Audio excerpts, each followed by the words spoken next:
Well, I got confused and I put 59 first before 58. It's because the young man came up and wanted to understand how to approach things, not necessarily the Bible, but yes, the Bible as well as other things. You have to do it in a logical fashion, language, context, and logic. He was fascinated with that, but he gets a lot of ridicule. So we discussed how to communicate with other people. Like I'm a real expert. I get bashed all the time, but if it's of value, sometimes you have to stand up and be counted and realize that you're going to get hit the consequences. Rarely do you stand up for something that's truthful over a period of time and find out that you don't get hit on the head by somebody who disagrees with you because they don't have a well-backed-up argument. Language, context, and logic. Do your homework like we're doing here so that you can have an answer that's of value. If you have something off the top of your head, you can't prove it out either way, well, then you have to go home, do your homework, and get back. I was explaining to him, a Jehovah's Witness came up to him one day and said the Trinity is all garbage. And he gave me something somebody else printed, one of their tracts. And I said, you're not even going to invest some time in proving this out? He says, no, I don't need to. It's right. So I said, okay, I'll come back. Now, he just had a 2-minute conversation with me. I came back about a month later. I met him on the bus stop. That we met a lot. 55 pages worth of answers to all the points that this tract article gave me. And he was astonished. His mouth dropped, and he looked at me and smiled just as the bus came up, threw it in the trash in front of me, and then left. But I made my point because his initial reaction was totally astonished. He said, I didn't think you'd even do that. And here you've written 50-some-odd pages, and see now, at least it dismantles his point of view, which has no basis for his own research or understanding. Anyway, point number 9, Jesus recognized that there were indeed human teachers, thus refuting the notion that he was to be the only teacher of the spiritual matters. As a matter of fact, he commanded others to disciple others and be teachers. Matthew 5:19, whoever therefore breaks one of the least of these commandments and teaches men, so shall he be called least in the kingdom. And whoever does and teaches them, he shall be called great in the kingdom of heaven. Notice that Jesus does not deny that there were human teachers of the commandments, the law of Moses. And compare Matthew 28:18-20. And Jesus came up and spoke to them, saying, all authority has been given to me in heaven and on earth. Go therefore and make disciples of all the nations, baptizing them in the name of the Father, and Son, and the Holy Spirit, and teaching them to observe all that I commanded you, and lo, I am with you always to the end of the earth. So he's with you through various means, through the Holy Spirit indwelling. So we are to be his teachers, discipling others. You can't tell somebody about Jesus unless you teach them what he said and did, and largely from your own personal studies, accurate studies from the Bible. Point number 10, although Jesus warned the scribes and Pharisees of being ungodly examples and false teachers of the law, which disqualified them from being called rabbi, teacher, or father. Hence such authority was taken away. He declared that in Matthew 23. It cannot be interpreted that Jesus was to be the only teacher of the believers in the church because the church was not in view at this time. So you can't take context and twist it around to mean something else. Jesus warns the scribes who are in positions of authority and responsibility representing God's teaching and rulership over his chosen people Israel through the law of Moses. So he recognizes their authority, and then he warns them in the woes, the 7 woes, and the additional one in Mark and Luke, about how badly they were doing their job. He warned them that instead of living up to their responsibility, they were under God's condemnation. Jesus repeatedly called them the hypocrites that they were, because by their false teaching they were shutting off the kingdom of heaven from the people whom they were teaching, evidently by teaching a false means by which one might gain eternal life in the kingdom of heaven, through the faithful keeping of the law of Moses, which is impossible for man. You need the grace of God, including all the editorialized additions that they made to God's word, even rejecting Jesus as the Messiah, the Christ, the sole source of the salvation, to a moment of faith alone. So they were teaching against the gospel and condemning others who believed in it. Jesus stated that they themselves would not enter into the eternal kingdom of God, condemning themselves.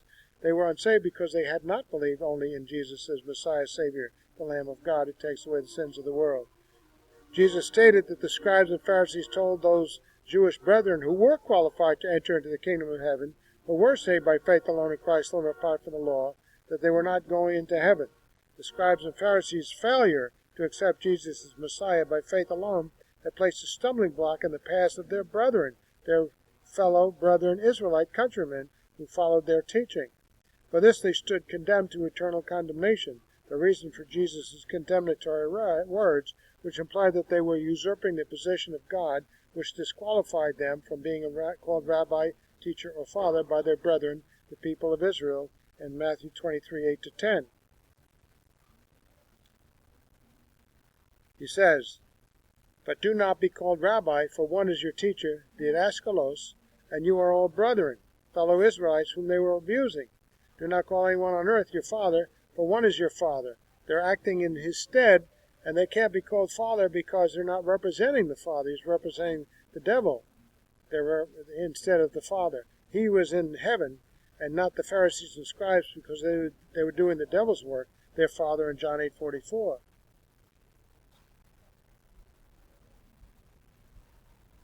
And then in Matthew 23:10, do not be called leaders, for one is your teacher or leader, that is Christ. Notice that the Pharisees and scribes had usurped the position of God, Jesus Christ as rabbi, teacher, and father, especially by editorializing God's word, even adding to it with false teaching, making themselves out to be rabbi, leader, and father of God's chosen people. But they lorded it over the Israelites instead of serving them by teaching them the word of God humbly and truthfully before God as brothers, fellow Israelites. Jesus rejected the authority of the religious teachers of his day because of the manner in which they themselves constantly broke the law, yet demanded undue glory and recognition of the authority of their God-appointed positions. They recognized that they had appointed position, but they failed. Such authority has been taken from them because of their ungodly behavior and false teaching. For there is only one Father, he who is in heaven, and one teacher and leader, that is Christ himself, who was there speaking to them. Note that this cannot be interpreted that Jesus was to be the only teacher of the brothers in Christ, the church, the body of Christ, because the church is not in view at this time. Now, one thing to look up here. There's a good passage in there, Matthew chapter 22. We'll take a look at that. 41-46, I think it is. Let's take a look at it. Matthew 22, 41-46.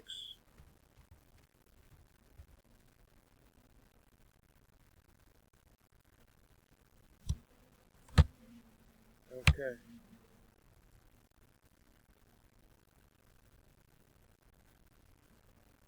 That's not it. All right. It's 22.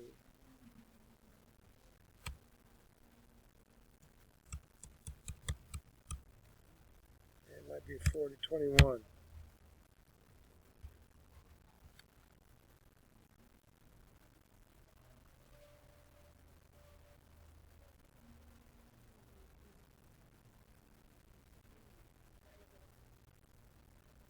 Here it is.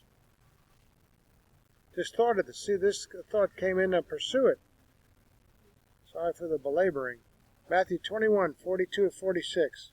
Jesus said to them, the Pharisees, "Did you never read in the Scriptures the stone which the builders rejected? This became the chief cornerstone. This came about from the Lord, and it is marvelous in our eyes. And therefore I say to you, the kingdom of God will be taken away from you and given to a people producing the fruit of it. And he who falls on this stone will be broken to pieces, and on whom whoever it falls, it will scatter them like dust." When the chief priests and the Pharisees heard these parables, they understood that he was speaking about them. And they sought to seize him, feared the people because they considered him to be a prophet. Okay, so that's condemnation of their false leadership. More on this, we're going to go into Romans chapter 8, verse 1. Misinterpretation through a bad manuscript evidence indicates a bad salvation message if you go with the King James Version.